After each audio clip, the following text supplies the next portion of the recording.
Now that most of the features on the part have been machined, I can remove the clamps, flip the part over, and hold it by the rectangular section that was already machined.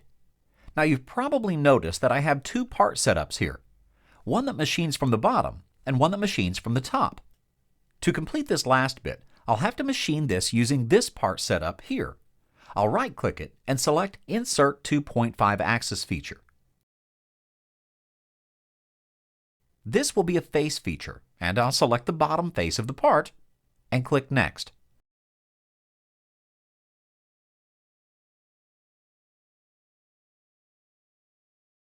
I'll leave the course strategy and click Finish.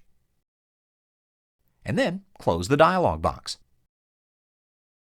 I can update the operation plan.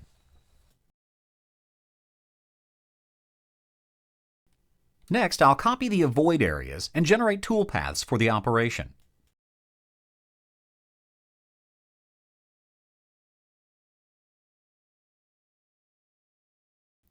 However, since CAMWorks follows the order of operations when machining, I'll have a lot of problems if I try to machine these two features first.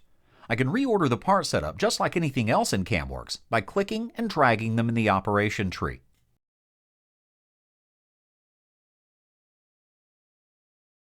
Now, when I run the simulation, you can see each operation in the first part setup.